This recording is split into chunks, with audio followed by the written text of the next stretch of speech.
Hello everyone. I'm Hana, and welcome back to Hana's Japan Radio. Oh my gosh, okay, I am so excited for today's episode. Genuinely, I have been wanting to talk about this topic for so long, and I keep pushing it back because I want to do it justice, you know?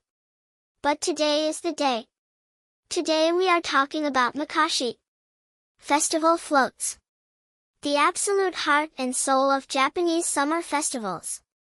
And honestly, just thinking about it right now is already making me feel warm and a little emotional. Haha, okay, so, let's go. So first, let me just paint you a picture. Close your eyes if you're not driving or anything. Imagine a hot summer evening in Kyoto. The air smells like yakisoba frying on a hot iron griddle, that smoky sweet soy sauce smell drifting down the street. There are paper lanterns hanging everywhere, glowing orange and red. Children running around in yukata, those are light summer kimono, so pretty and colorful, and their wooden sandals are going clack clack clack on the stone path. And then, through the crowd, you hear it. This deep, rhythmic chanting. Washoi! Washoi! And suddenly, this massive, glittering, golden structure appears, carried on the shoulders of dozens and dozens of people, swaying through the street like it's alive. That is a Mikoshi. And I promise you, the first time you see one in real life, your heart does something. It just does something. Okay, so, what actually is a Mikoshi? Let me explain properly. So in Japanese, mi is an honorific prefix. It means something like sacred or holy, and koshi means a palanquin, which is basically a portable platform or chair that important people used to be carried on in ancient times. So a mikoshi is literally a sacred portable shrine. And that is exactly what it is. It is a miniature shrine, sometimes incredibly small, sometimes absolutely enormous, that is used to carry the spirit of a god, what we call a kami, through the streets of the neighborhood during a festival. Can you believe that? The actual divine spirit of the local shrine is believed to be inside this structure as it moves through the community. The people carrying it are not just parading around for fun. They are literally escorting a god through their town. I still get goosebumps thinking about it. Every single time. So the history of Mikoshi goes back, really far. We're talking over 1,000 years. The earliest records we have described them being used in the Nara period, which was around the 700s. And the idea connects deeply to Shinto, which is the native spiritual tradition of Japan. In Shinto, kami, divine spirits, are believed to dwell in specific places, like mountains, rivers, old trees, and of course, shrines. But once a year during the Matsuri, the festival, the kami is invited to leave the main shrine building and travel through the community it protects. This journey is called the Owatari. And the Mikoshi is the kami's vehicle. Its sacred vehicle. Wait, I want to tell you something that I think is so interesting and kind of changes how you see it. The reason the carriers chant washoi, washoi, and deliberately rock and bounce the Mikoshi as they carry it, that swaying motion is intentional. It's not just because it's heavy, although oh my gosh, it is very heavy, we'll get to that, but the rocking is meant to activate the kami's power. To awaken the divine energy inside.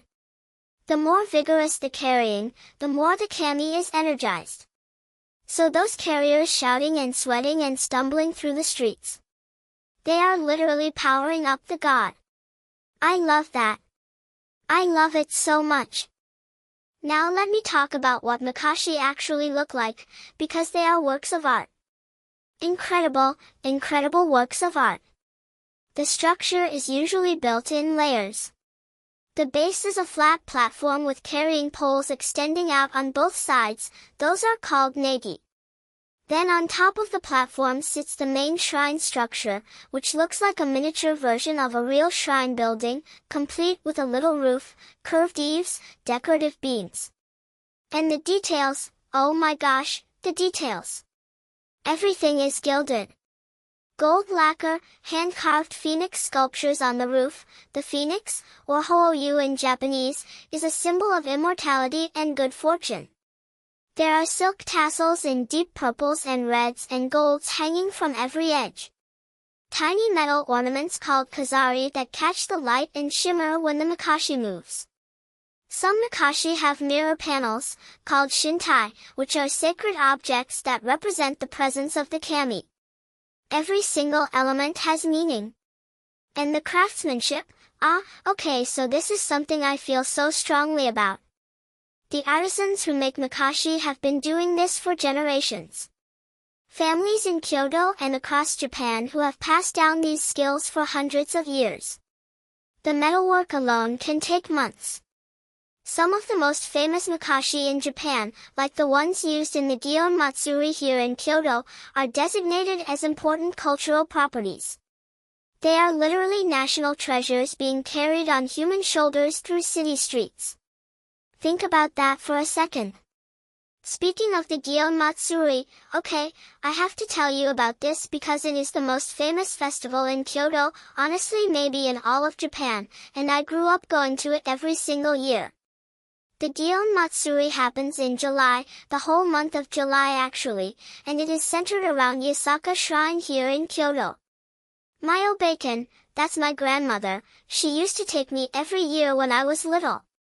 We would leave early in the evening, and she would help me tie my yukata, this pale blue one with little morning glories on it, and she had this way of tying the obi, the sash, that was so perfectly neat, and I could never do it myself, I always needed her hands.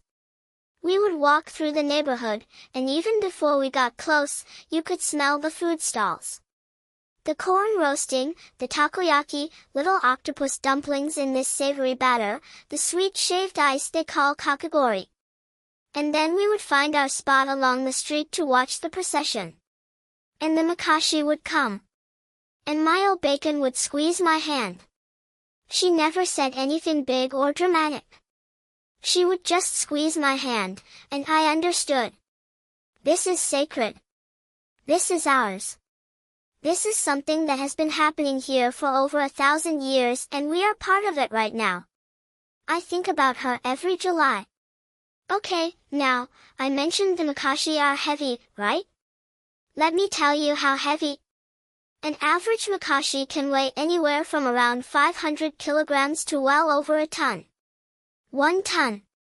And larger, more elaborate ones, the famous Tsurugaka Hakumengu Shrine in Kamakura has a Mikoshi that weighs over 2 tons, are carried by hundreds of people at once. The carriers coordinate through the chanting and through hand signals from a lead carrier who rides on top of the negi poles. It requires incredible teamwork, physical strength, and honestly a kind of spiritual focus. People train for this. They take it seriously. And here is something I find so beautiful about the community aspect. The Mikoshi belongs to the neighborhood, what we call the maki or the cho. Each neighborhood typically has its own Mikoshi, sometimes several. And the carrying is done by the local people, shopkeepers, salarymen, grandmas who have been doing it for 40 years, young people doing it for the very first time alongside their parents. Everyone together. There is a saying in Japan related to festivals, Matsuri wa mina no mono, the festival belongs to everyone. And you really feel that when you watch a Mikoshi procession. I remember one time, I was maybe 12 or 13, there was a smaller neighborhood Matsuri near my house, not the big Gion Matsuri, just a little local one for the shrine at the end of our street. And some of the older people in our neighborhood who were regular carriers were short a few hands, and my mom, who grew up in that neighborhood her whole life, she grabbed my arm and said, "Come on, let's help." And I was so nervous. My palms were sweating. But then I got under those carrying poles with all these neighbors and strangers who weren't really strangers, and when the chanting started, was hoi, and I felt the weight of the Mikoshi settle onto my shoulder, honestly it felt like something clicked. Like I understood something I hadn't understood before. The weight of it is the point. The effort is the prayer. I wonder if it's similar in your country? Like, this idea of carrying something heavy together as a community act, as a spiritual act. Processions and parades that carry sacred objects or images through the streets. I feel like maybe this is something very human, you know? This need to move through your own space with something holy, to say, we are here, and we are grateful, and we are together. Oh! I also want to mention, not every festival float is technically a Mikoshi. I should explain that. There's also the dashi or yama, those are the enormous decorative parade floats, some of them 3 or 4 stories tall, that you see during the Gion Matsuri procession in mid-July. Those are incredible in their own right, these towering tapestry-covered structures on wooden wheels that take teams of men to pull through the streets. But they are different from Mikoshi. The dashi are processional display floats. The Mikoshi carries the kami. That is the key distinction. The soul of the festival is always in the Mikoshi. And you know, as Kyoto has modernized, as our neighborhoods have changed, there has been so much effort put into keeping these traditions alive. Young people volunteering to learn the carrying techniques. Shrine communities fundraising to restore aging Mikoshi. Schools teaching children the festival songs. Because people here understand that when a Matsuri disappears, something irreplaceable disappears with it. Not just a nice cultural event, but a thread connecting this street, these people, to something going back over 1,000 years. I think that is worth holding on to. With both hands. If you ever get the chance to visit Japan in summer, please try to catch a local Matsuri. Not just the famous ones. Any Matsuri, in any neighborhood.